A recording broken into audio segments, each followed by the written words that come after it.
பசித்திரு, தனித்திரு, விழித்திரு. அதாவது சித்தன் சொன்ன வாக்கியம் இது.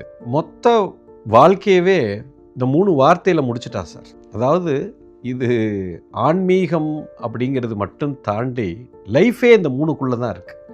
இந்த 3 விஷயத்தை ஒரு மனிதன் நன்றாக புரிந்து உணர்ந்து அவன் வாழ்க்கையில் இதை கடைப்பிடிக்க தொடங்கிட்டான் அப்படின்னா அவன் வாழ்க்கை அவ்வளோதாங்க. நினச்சி பார்க்க முடியாத ஒரு தன்மையை அவன் கடவுளாகவே மாறிவிடுவான். அதுக்குண்டான விஷயந்தான் அது. என்னங்கிறத நீங்கள் தெரிஞ்சுக்கணும். நிறைய பேருக்கு இது நிறைய விதமான அர்த்தம் சொல்லுவாங்க. பட் இது அறிவாக இதை சொல்லி புரிய வைக்கிறது ரொம்ப கஷ்டம். நான் முயற்சி பண்ணுறேன்.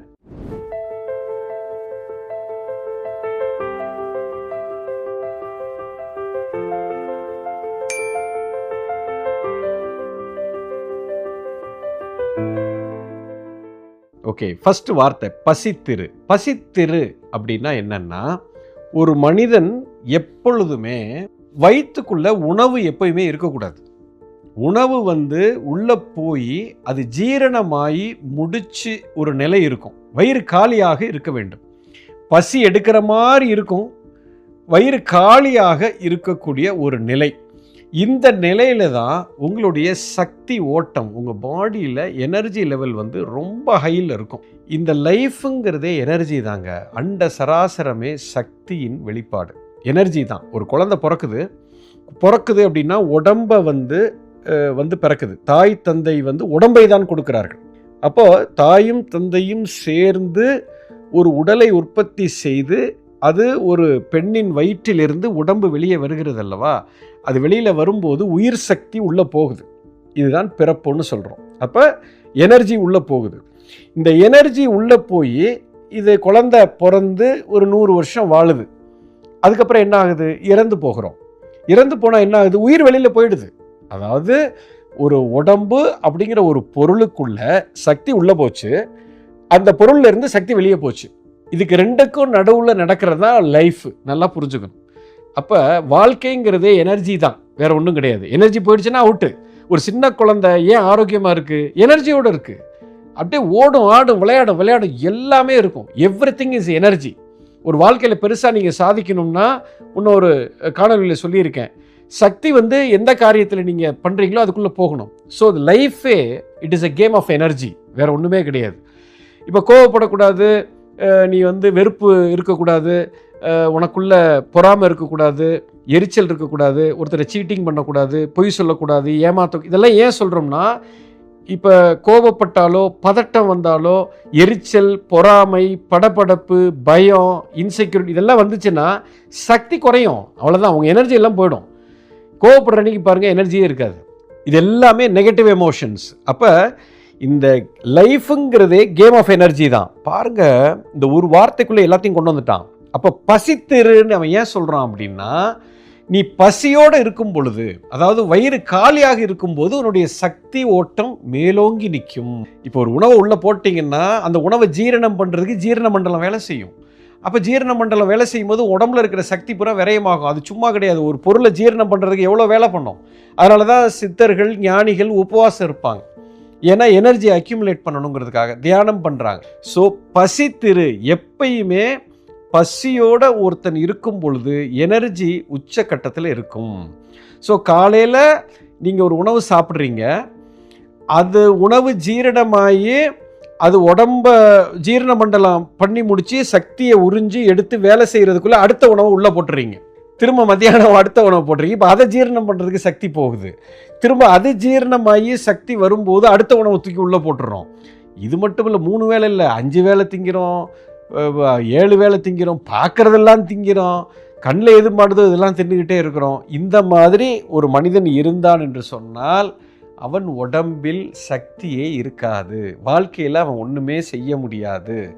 ஸோ பாருங்க, அவன் பசித்து இருடா அப்படின்னு ஒரு வார்த்தைக்குள்ள எவ்வளவு விஷயத்தை அவன் கொண்டு வந்துட்டான் பாரு. அப்போ அதனால தான் சொன்னான் பசித்து புசின்னு சொன்னான். பசிச்சாதான் சாப்பிடணும், பசிக்கலைன்னா திங்காதேன்றான். பசி உயிர் போகிற மாதிரி வரும், அந்த நேரத்தில் தான் சாப்பிட்ணும். கண்ட நேரத்தில் தின்னுக்கிட்டே இருந்தேன்னா உன் பாடியில் சக்தியே இருக்காது. வாழ்க்கையில் நீ வாழ்கிறதுக்கு அர்த்தமே இல்லை. லைஃபுங்கிறதே லைஃப் எனர்ஜி தாங்க. ஒரு மனுஷன் தின்னுட்டு இப்படியே உட்கார்ந்துருந்தோம்னா அது லைஃபே கிடையாது. ஒரு குழந்தை எப்போவுமே லைவாக இருக்கும், அதுதான் லைஃப். எந்தூசியாசம் தான் ஹெல்த். உற்சாகம் இருக்கணும். அது எப்போ இருக்கும்னா பசித்து இருக்கும் பொழுது தான் இருக்கும். நீங்கள் நல்லா கவனிங்க, ஒரு உணவை சாப்பிட்டு முடிக்கிறீங்க, சாப்பிட்டு முடித்து 2.5 மணி நேரம் எடுக்கும் ஜீரணமாகிறதுக்கு. ஜீரணமாகி 2.5 மணி நேரம் கழித்து தான் உங்களுக்கு எனர்ஜியே பயங்கர பீக்குக்கு போகும். அடுத்த ஒரு 2.5 மணி நேரம் பிரமாதமாக இருக்கும். அதுதான் கோல்டன் பீரியட். அந்த நேரத்தில் நீங்கள் எது செஞ்சாலும் வாழ்க்கையில் ஜெயிச்சிருவீங்க. மிகப்பெரிய கிரியேட்டிவிட்டி, உங்களுடைய ஒர்க்கோட எஃபிஷியன்சி, எதை நினைச்சாலும் நடக்கும். அந்த நேரத்தில் உங்கள் மைண்டு வந்து லேசர் ஷார்ப்பாக ஒர்க் ஆகும். ஃபஸ்ட்டு 2.5 மணி நேரம் விட்டு அடுத்த 2.5 மணி நேரம், தேர்டு ஒரு 2.5-3 மணி நேரம் இருக்குது. அதுதாங்க இருக்கிறதுலே அல்டிமேட் ஸ்டேட். அந்த ஸ்டேட்டை நீங்கள் மிஸ் பண்ணக்கூடாது. அதுதான் சித்தன் இருக்கக்கூடிய. அதனால தான் சித்தர்கள் வந்து ஒரு வேளை தான் சாப்பிடுவாங்க. ஏன்னா பசித்து அந்த நிலையிலேயே இருக்கணும்னு பார்ப்பாங்க. உடம்புக்கு தேவைப்படுது ஒரு லிமிட்டேஷன், அதுக்காக கொஞ்சம் சாப்பிட்டுக்கிறாங்க, அவ்வளோதான். நம்ம போகிறது வரதெல்லாம் தின்னுக்கிட்டே இருக்கிறோம். அப்போ பசித்து இருக்கிறதுக்கு வாய்ப்பே இல்லை. இதுதான் பசித்திருக்குண்டான அர்த்தம். சரி, தனித்திரு அப்படின்னா என்ன? இது புரிஞ்சுக்கிறது கொஞ்சம் கஷ்டம். பட் இருந்தாலும் தனித்திருன்னா நிறைய பேர் என்ன சொல்லுவாங்க, நான் தனியாக இருக்கணும் அப்படிம்பாங்க. அதுக்கு பேர் லோன்லினஸ்ன்னு பேர். லோன்லினஸ் கிடையாது, தனிமைப்படுத்தி இருக்கணும், நீயாக இருக்கணும், இந்த மாதிரிலாம் சொல்லுவாங்க. தனித்திருக்கு அர்த்தம் என்னன்னா ரொம்ப அற்புதமான அர்த்தம். நீ மட்டுமே இரு, பிரிவினை இல்லை. இந்த அண்ட சராசரத்தில் நீ மட்டுமே இருக்கிறாய், அதை நீ உணர்ந்து நீயாக இரு. அதுதான் அதுக்கு அர்த்தம். இந்த உலகத்தில் இப்போ 830 கோடி மக்கள் இருக்காங்க இல்லையா? 830 கோடி மக்களே கிடையாதுங்க. அங்கே 830 உடம்பு தான் இருக்கிறது, உயிர் ஒன்றே ஒன்று தான் இருக்குது. 830 கோடி உடம்பு மட்டும் இல்லை, 85 லட்சம் உயிரினங்கள். ஒரு புழு, பூச்சி, பறவை, மிருகம், இதெல்லாம் வேறு வேறு கிடையாது. மரம், செடி, கொடி எல்லாமே பொருள் தான், உடம்பு மட்டும் வேற. ஆனால் இந்த அண்ட சராசரத்தில் ஒரே ஒரு உயிர் மட்டுமே இருக்கிறதுக்கு, அதுதான் இறைவன். இறைவன் மட்டுமே இந்த அண்ட சராசரத்தில் இருக்கிறான். அப்போ நான் இல்லையா, நீங்கள் இல்லையா குருஜி? கிடையவே கிடையாது. இது பார்ப்பதற்கு இப்படி பிரிவினையாக இருக்குது. நம்ம ஏன் இப்படி பிரிச்சிட்டோம், நீ வேற நான் வேறன்னு பிரிச்சிட்டோம்னா, அந்த உயிர் சக்தியை என் கண்ணுக்கு தெரியல, உடலை மட்டுமே நம்ம பார்க்குறோம். நம்ம அந்த மேட்டர்னு சொல்லக்கூடிய அந்த பாடி மட்டும்தான் நம்ம கண்ணுக்கு தெரியுது. வாழ்க்கையுமே உடல் சார்ந்த விஷயத்தில் தான் நம்ம வாழ்ந்துக்கிட்டு இருக்கிறோம். உயிர் சார்ந்த விஷயத்துக்குள்ள உணரவே இல்லை. அதுக்கு பேர் தான் செல்ஃப் ரியலைசேஷன் சொல்கிறாங்க. நிறைய வார்த்தை. இதை நீங்கள் புரிகிற மாதிரி சொல்லணும்னா, இப்போ நம்ம வீட்டில் லைட் இருக்குது, லைட் எரியுது, ஃபேன் ஓடுது, டிவி ஓடுது, ஃப்ரிட்ஜு ஓடுது, ஏசி ஓடுது. இது எல்லாமே வேறு வேறு பொருட்கள். இது வந்து பொருள் தான் வேறையே தவிர, இதை இயக்கிக்கிட்டு இருக்கிற அந்த இயக்க சக்தி வந்து என்னதுங்க? எலக்ட்ரிசிட்டி. நான் கேட்குறேன், இது அத்தனையும் இயக்கிக்கிட்டு இருக்கிற எலக்ட்ரிசிட்டி ஒரே மாதிரி எலக்ட்ரிசிட்டியா இல்லை ஒரே எலக்ட்ரிசிட்டியா? பதில் வருது, ஒரே கரண்ட்டு தான், வேறு வேறு கரண்ட்டே கிடையாது. எந்த இயக்க சக்தி ஒரு லைட்டை இயக்குதோ அதே சக்தி தான் ஏசியும் இயக்குது, ஒரு டிவியும் இயக்குது, ஒரு ரேடியோவையும் இயக்குது, ஒரு மொபைலையும் இயக்குது. அப்போ இங்கே இருக்கிற பொருள் வந்து வேறு வேறு பொருள் மாதிரி தெரியுது, ஆனால் எல்லாமே ஒன்று தான். எப்படி ஒரு கரண்ட்டுங்கிறது ஒரே மூலத்திலிருந்து அங்கேருந்து வந்து பிரிஞ்சு பிரிஞ்சு எல்லா இடத்துக்கும் போகுது, லைட்டுக்கு ஒரு போகுது, ஏசிக்கு போகுது, டிவிக்கு போகிற மாதிரி, அண்ட சராசரம் முழுக்க ஒரே உயிராகத்தான் நம்ம இருக்கிறோம். அந்த ஒரு உயிர் சக்தியிலிருந்து பிரிஞ்சு பிரிஞ்சு இப்போ நம்மெல்லாம் இயங்கிட்டு இருக்கிறோம், டான்ஸ் ஆடிக்கிட்டு இருக்கிறோம். இந்த உடம்பு அழிஞ்சு போயிடும், ஒரு மிருகம் செத்து போயிடும், ஒரு மரம் கொஞ்ச நாளில் கீழே விழுந்துடும். ஆனால் அதுக்குள்ளே இருக்கிற இயக்க சக்தி அழியவே அழியாது. அதைத்தான் இறைவன் என்று சொல்கிறோம். அதுக்கு பிறப்பும் இல்லை, இறப்பும் இல்லை. அதை ஒரு மனுஷன் உணர்ந்துட்டா அப்படின்னா, இப்போ எந்த உயிரை பார்த்தாலும் இது நான் தான் அவனுக்கு தெரிஞ்சுவிடும். ஓ, இது உடம்பு தானே பிரித்து இருக்கிறது, உயிர் நான் தானே, அதுவும் நான் தானே, இதுவும் நான் தானே. இந்த காணொளியை பார்த்து கொண்டிருக்கிற ஆயிரக்கணக்கான பேருக்கும் எனக்கும் எந்த வித்தியாசமும் இல்லை, ரெண்டுமே ஒன்று தான். இதைத்தான் வள்ளலார் சொல்கிறார், வாடிய பயிரை கண்ட போதெல்லாம் வாடினேன்னு. ஒரு பயிர் வாடுனா என் உசுர், அவர் உசுர் வாடுதாங்க. நல்லா கவனிங்க. இப்போ நம்ம வீட்டில் ஒரு பிள்ளை அடிபட்டானா நமக்கு நெஞ்சு வலிக்கும், நம்ம பிள்ளைக்கு ஏதாவது மண்டை உடஞ்சிருச்சுன்னா நமக்கு நெஞ்சு வலிக்கும், பக்கத்து வீட்டு பிள்ளை மண்டை உடஞ்சா நமக்கு நெஞ்சு வலிக்காது. அப்போ என்ன ஆயிடுச்சுன்னா, இது என் பிள்ளைக்குள்ளே இருக்கிற உயிரும் அந்த உயிரும் வேற வேறன்னு பிரிச்சுட்டீங்க. ஏன்னா உயிரை பார்க்கல, நீங்கள் உடம்பை மட்டுமே பார்க்குறீங்க. ஆனால் வள்ளலார் பாருங்க, தாம் புள்ள வாடுனா அவருக்கு வாடலையாம், ஒரு செடி வாடுனா கூட அவருக்குள்ள வாடுதான்.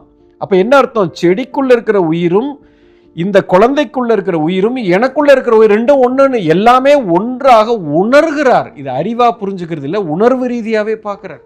அதனால தான் அவரை கடவுளாக கும்பிடுகிறோம். You understand? ஸோ அதுதான் தனித்து இரு அப்படின்னா அதுக்கு அர்த்தம் என்னம்னா, இதை நீ உணர்ந்து வாழ்ந்தால் உன் வாழ்க்கை எங்கேயோ போயிடும். அப்போ எல்லாத்தையும் நீ அன்பாக இருக்கணும், எல்லாரையும் நீ நேசிக்கணும், யாரையும் வெறுக்காத, யாரையும் சீட்டிங் பண்ணாத, ஒருத்தரை கொலை பண்ணாத, ஒருத்தர் இதை பண்ணாத அதை பண்ணாத, நம்ம எந்த ஃபிலாசபியும் கொடுக்க வேண்டிய அவசியமே இல்லைங்க. இதுவும் நான் தான் தெரிஞ்சு போச்சுன்னா அதை எப்படிங்க நான் தீங்கு செய்ய முடியும்? இன்னொருவருக்கு நான் எப்படி தீங்கு செய்ய முடியும்? நீ அன்பாருன்னு சொல்ல வேண்டிய அவசியமே இல்லை. இப்போ உதாரணத்துக்கு என்னோட 2 கைகள் இருக்குது, இந்த வலது கை இருக்குது. வலது கையே இடது கையை நீ ஏமாற்றக்கூடாது, என்ன இதுக்கு நீ சீட்டிங் பண்ணக்கூடாது, இதை நீ கொன்றக்கூடாது, இது மேலே நீ அன்பாக இருக்கணும், இது மேலே பாசமாக இருக்கணும், இதை எப்போயுமே நேசிக்கணும், இப்படிலாம் சொல்லணுமா? இப்படிலாம் சொன்னோம்னா நம்மளை கோமாளிம்பாங்க. டேய், நீங்கள் பார்க்கறதுக்கு தான்ப்பா வேறு வேறு ஆளுங்க, ஆனால் ஒரே மூலத்தில் தான் நீங்கள் தொடர்பில் இருக்கிறீங்கிற உண்மை இதுக்கு தெரிஞ்சதுனால ஒருபோதும் இந்த வலது கை இடது கைக்கு தீங்கு செய்யவே செய்யாது. இதுதான் சட்டம். அதைத்தான் சித்தன் சொல்கிறான், தனித்திரு அப்படின்னு ஒரு வார்த்தையில் சொல்லிட்டு போயிட்டாங்க அவன். இது யாருக்கும் இதை உணர்வு ரீதியாக நான் உணர்ந்து கொள்ள வேண்டும். அதை எப்படி உணர்றது? அதுக்கு பல வழிகள் இருக்கிறது. அதை உணர்ந்து கொள்ளும் பொழுது ஒருத்தனுடைய வாழ்க்கை எங்கேயோ போயிடும். இது ஆன்மீகம் பேசலை, இது என் வாழ்க்கை வேற, இதெல்லாம் நான் கற்றுக்க முடியுமா, இதெல்லாம் இதை உணர்றதுக்கு ஒரு சில ஸ்டெப் இருக்குது. அதை பயிற்சியாக பண்ண ஆரம்பிச்சிங்கன்னா உணர்ந்துடலாம். ஒரு குப்பை நம்ம படிக்கிறோம் புக்ஸு, ஒரு பிகாம் டிகிரி வாங்குறதுக்கு 15 வருஷம் நம்ம செலவு பண்ணுறோம். ஒரு பிகாம் டிகிரி 3 வருஷம் இல்லைங்க, 15 வருஷம், 12 வருஷம், 12th வரைக்கும் முடிச்சுட்டு 3 வருஷம் வாங்கணும். அதை வாங்குறதுக்கே 15 வருஷம் செலவு பண்ணிங்களே, இந்த ஒரு விஷயத்தை உணர்றதுக்கு நம்ம எவ்வளோ நேரம் நம்ம செலவு பண்ணியிருக்கோம்? யார் நமக்கு கற்றுக் கொடுத்தது? யாராவது கற்றுக் கொடுத்துருக்காங்களா? அதை பயிற்சியாக நம்ம எடுத்துருக்கிறோமா? பண்ணதில்லை. பண்ணணும்னா நடந்துச்சுன்னா எங்கேயோ போயிடுவீங்க. இது சின்ன வயசுலேருந்து இதைத்தான் குருகுல கல்வியில் கற்றுக் கொடுத்தார்கள். இதையல்லவா நம்ம கற்று இருக்க வேண்டும், இதெல்லவா நமக்கு சொல்லி கொடுத்துருக்கணும். இதுக்கு பேரு தான் தனித்திரு என்று பெயர். ஓகே, அடுத்தது விழித்திரு. விழித்திருன்னா விழிப்புணர்வுனா கண்ணை முழிச்சிட்டு இருக்கிறது இல்லை. அதாவது ஒரு விஷயத்தில் என்னுடைய முழு கவனமும் இருந்தால், கவனச்சிதறல் இல்லாமல் இருக்கும் பொழுது என்னுடைய மனம் ஒருநிலைப்பட்டு ஒரு இடத்துல குவியுது. அப்படி குவியும் பொழுது கொஞ்ச நேரத்தில் அந்த மனமே காணாமல் போய்விடுகிறது. அங்கே சக்தி ஓட்டம் மட்டுமே இருக்கும். அதுக்கு பேரு தான் விழிப்புணர்வு என்று பெயர். அந்த விழிப்புணர்வில் அப்படியே என் மைண்டு ஒரு குறிப்பிட்ட இடத்துல அப்படியே ஃபோக்கஸ்டாக இருந்து, என் பாஸ்ட் ஞாபகமும் எனக்கு வரல, ஃப்யூச்சர் பற்றியும் நான் போகலை, அப்படியே லேசர் ஷார்ப்பாக நான் ஒரு இடத்துல ஃபோக்கஸ்டாக நான் இருக்கும் பொழுது அந்த மனமே காணாமல் போய்விடுகிறது. அப்போது ஒரு விழிப்புத்தன்மைக்கு வர்றேன். அந்த நேரத்தில் எனக்குள்ள ஒரு பேரானந்தம் கிடைக்கிது, ஒரு எக்ஸைட்மெண்ட் வரும் பாருங்க. அந்த ஒரு எக்ஸைட்மெண்ட்டுக்கு எல்லையே கிடையாதுங்க. நினச்சி பார்க்க முடியாத ஒரு ஆனந்தத்தில் ஒரு மனிதன் இருப்பான். அதை அனுபவித்தவனுக்கு தெரியும். இப்போ உங்களுக்கு ஒரு சின்ன உதாரணம் சொல்கிறேன், உங்களுக்கு புரிஞ்சிடும். இப்போ நீங்கள் ஒரு கிரிக்கெட் மேட்ச் பார்க்குறீங்க. உலகமே இந்த கிரிக்கெட்டில் வெறியாக இருக்காங்க. கிரிக்கெட்டு, ஃபுட்பாலு இதெல்லாம் வெறியாக இருக்காங்க. இப்போது கிரிக்கெட் மேட்ச்சில் உட்காந்து ஒரு மேட்சை பார்க்குறீங்க. இப்போ last over, okay, India Pakistan match, 6 பால் 22 ரன் இந்தியா அடிக்கணும், சரியா? இப்போ அதை பார்த்துட்டு இருக்கும்போது இப்போ அடுத்த பால் அவன் போட போகிறான். அப்படியே ஸ்டேடியத்தில் ஒரு 80,000 பேர் 1,00,000 பேர் அப்படியே உட்கார்ந்துருக்கான். பார்த்தீங்கன்னா ஸ்டேடியத்தில் மட்டும் இல்லை, டிவியில் அப்படியே கோடிக்கணக்கான பேர் இப்படி பார்த்துக்கிட்டு இருக்கும்போது ஒரு பெரிய எக்ஸைட்மெண்ட், பயங்கரமான ஒரு எக்ஸைட்மெண்ட். அடுத்த பால் என்னன்னு தெரியாது, இது எப்படி நடக்க போகுது ஒருத்தருக்குமே தெரியாது. அப்போ என்ன ஆகுதுன்னா, இந்த மைண்டு எப்போ வேலை செய்யும்னா, அதுக்கு ஏற்கனவே ஒரு விஷயம், தெரிஞ்ச விஷயத்தை தான் மைண்டு வேலை செய்யும், தெரியாத விஷயத்தை மைண்டு போகவே போகாது. அந்த நேரத்தில் உங்களுக்கு இவ்வளோ எக்ஸைட்மெண்ட் இருக்கிறது காரணம் என்னென்னா, அந்த மொமெண்ட்டில் நீங்கள் பாஸ்ட்டை பற்றி உங்களுக்கு ஞாபகம் கிடையாது. உங்கள் ஆஃபீஸ் ஞாபகம் வராது, வீட்டு ஞாபகம் வராது, சோறு தண்ணி ஞாபகம் வராது, பொண்டாட்டி பிள்ளை ஞாபகம் வராது. முழு கவனமும் அந்த 1,00,000 பேர் ஸ்டேடியத்தில் உட்கார்ந்துருக்கிறவங்க அத்தனை பேரும் அடுத்த பால் என்ன ஆக போகுது அப்படிங்கிற தெரியாத ஒரு நிலையில ஒரு திறந்த மனசோட உட்கார்ந்துருக்கீங்க பார்த்தீங்களா, அதுதாங்க தாரணான்னு பேர். அந்த மாதிரி மைண்டு லேசர் ஷார்ப்பா ஒரு இடத்துல உட்கார்ந்துருக்கும் போது உங்களுக்கு அந்த உற்சாகம் வருது பாருங்க, உள்ளுக்குள்ள ஒரு எனர்ஜி, அப்படி ஒரு சக்தி உள்ள வேலை செய்யும். அதுக்கு பேரு தான் விழிப்புணர்வுன்னு பேர். மனம் விருத்தியற்ற நிலைன்னு சொல்றாரு பதாஞ்சலி. இது கிரிக்கெட் மேட்ச் தான் எனக்கு இந்த எக்ஸைட்மெண்ட்டை கொடுக்குது, கிடையவே கிடையாது. கிரிக்கெட் மேட்ச் ஒன்றும் உங்களுக்கு எக்ஸைட்மெண்ட்டை கொடுக்கல. கிரிக்கெட் மேட்ச் ஒரு கருவியாக அங்கே இருக்கிறது. உங்கள் மனம் பாஸ்ட்டுக்கும் போகாமல் ஃப்யூச்சருக்கும் போகாமல் அந்த ப்ரெசண்ட்டுக்குள்ளே நிற்கிது பார்த்தீங்களா, அது நிற்கிறதுக்கு கிரிக்கெட் ஒரு கருவியாக அங்கே செயல்படுகிறது. அந்த கிரிக்கெட் மேட்ச் பார்த்தா தான் நீங்கள் மைண்டு நிற்கிது. மேட்ச் முடிஞ்சிருச்சுன்னா ஐயோ மேட்ச் முடிஞ்சு போச்சு, சரி இப்போ நாளைக்கு ஆஃபீஸில் என்ன வேலை இருக்குது, இதை பார்க்கணுமே, ஐயோ வீட்டுக்கு போகணுமே, ஐயோ டிராஃபிக் இருக்கே, என்ன சாப்பிட்றது. இப்போ மைண்ட் என்ன ஆயிடுச்சுன்னா பாஸ்ட்டுக்கு போயிடுச்சு, ஃப்யூச்சருக்கு போயிடுச்சு. ஆனால் மேட்ச் பார்க்கும்போது இது எதுவுமே ஞாபகம் இல்லை. அப்போ அந்த கிரிக்கெட் மேட்சுங்கிறது ஒரு கருவியாக இங்கே இருக்கிறது. இது மட்டும் இல்லை, இன்னொரு உதாரணம் சொல்கிறேன். இப்போ இந்த பைக்கு ஓட்டுறவங்க, இந்த இளவட்டங்கள்லாம் பார்த்தீங்கன்னா சின்ன பசங்க இந்த பைக்கு வேகமாக ஓட்டுறதுல அவங்களுக்கு பெரிய ஒரு பிரியம். சாதாரணமாக ஓட்ட மாட்டாங்க, ரோட்டில் போனோம்னா அப்படியே சரக்கு சரக்கு சரக்குன்னு போவாங்க. இப்போ ஏன் அது மாதிரி போகும்போதுன்னா அவங்களுக்கு ஒரு எக்ஸைட்மெண்ட் கிடைக்கிது. என்னன்னு சொல்கிறேன், நல்லா கவனிங்க.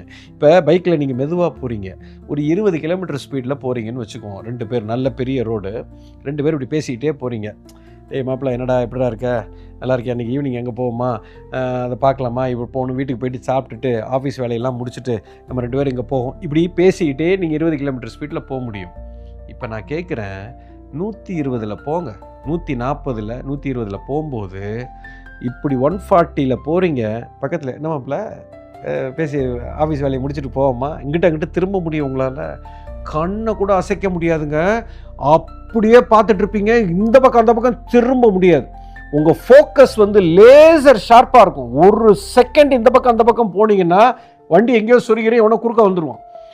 அந்த மாதிரி நீங்கள் மைண்டு என்ன ஆயிடும்னா சீஸ் ஆகிடும். அப்போ அங்கே பாஸ்ட் ஃபியூச்சர் எதுவும் இல்லை, அந்த ஸ்பீடில் போகும்போது முழு கவனமும் உங்களுக்கு டிரைவிங்கில் இருக்கணும். அப்படி இருக்கும்போது ஒரு எக்ஸைட்மெண்ட் கிடைக்கிது பாருங்க. அதனால தான் நீங்கள் வேகமாக போகணுன்னு நினைக்கிறீங்க, ரேஸ் பண்ணணும்னு நினைக்கிறீங்க. ரேஸுங்கிறது பண்ணாதான் இந்த எக்ஸைட்மெண்ட் இல்லை. நீங்கள் உட்கார்ந்த இடத்துலையே உங்கள் மைண்டு விழிப்புணர்வுக்கு வந்துருச்சுன்னா உட்கார்ந்துட்டு இருக்கும்போதே அதே எக்ஸைட்மெண்ட் இருக்கும், பாடிக்கிட்டு இருக்கும்போது அந்த எக்ஸைட்மெண்ட் இருக்கும். ஒரு பாட்டு ஒருத்தர் பாடுறாரு, பாடும்போது எல்லாத்தையும் மறந்துடுறாரு, அந்த எக்ஸைட்மெண்ட் வந்துடும். ஒருத்தர் டான்ஸ் ஆடுறாரு, அவருக்கு அந்த எக்ஸைட்மெண்ட் வந்துடும். இதுக்கு பேரு தான் விழிப்புணர்வுன்னு பேர். அதாவது மனம் விருத்தியற்ற நிலை. அந்த நிலையில் ஒருத்தன் வாழ்கிறது தான் வாழ்க்கை. இல்லைன்னா நீங்கள் பாஸ்ட்டுக்குள்ளே போயிட்டீங்க, கடந்த காலத்தை நினச்சி வருத்தப்பட்டு இருக்கிறீங்க, ஃப்யூச்சரை நினச்சி பயந்துட்டு இருக்கிறீங்க. இது ரெண்டுமே வாழ்க்கையே கிடையாது. வாழ்க்கை பத்திர சிந்தனை மட்டுமே இருக்குது. உனக்கு விழிப்புணர்வே இல்லடான்ட்டான் சித்தன். முடிச்சு போச்சா? வாழ்க்கை ஒருத்தன் வாழ்கிறான்னாலே இந்த கணத்தில் வாழ்கிறது தான், அதுதான் வாழ்க்கை. அதைத்தான் விழிப்பு அப்படின்னு சொல்கிறோம், விழிப்புணர்வுன்னு சொல்கிறோம். இதைத்தான் பசித்திரு, தனித்திரு, விழித்திரு, 3 வார்த்தையில் வாழ்க்கையோட மொத்த விஷயத்தையும் முடிச்சிட்டா சார். இப்படி ஒருத்தன் வாழ்ந்தான்னா அவன் வாழ்க்கையில் உச்சக்கட்டத்தில் வாழுவான், எந்த விஷயத்தையும் ஜெயிச்சிருவான். உடம்புல ஆரோக்கியம் இருக்கும், செல்வம் வரும், பேர் வரும், புகழ் வரும், எல்லாமே வரும். இது யாரோ ஒருத்தனுக்கு சொல்லி கொடுத்ததில்லை, இதை நான் பயிற்சியாக செய்ய வேண்டும். இதுக்கு ஒவ்வொன்றுக்கும் இது மூணு கோர்ஸு. இதை செய்கிறதுக்கு பயிற்சி எடுக்கணும். இது காதில் கேட்டுட்டு போகிறதில்ல, இது என்னால் பண்ண முடியுமா, இது நம்மளுக்கெல்லாம் இதெல்லாம் சித்தனுக்கு தான் வரும், கிடையவே கிடையாது. இதுக்காக நம்ம எந்த பயிற்சியும் எடுக்கலை, இதை முறைப்படி கற்றுக்கவும் இல்லை. கற்றுக்கிட்டிங்கன்னா இப்படி பண்ணிடலாம், இப்படி இதுக்குள்ளே போயிடலாம். இதில் ஓரளவுக்கு நீங்கள் உள்ளே வந்தாலே வாழ்க்கை தலைகீழ மாறிடும். இதுதான் மிக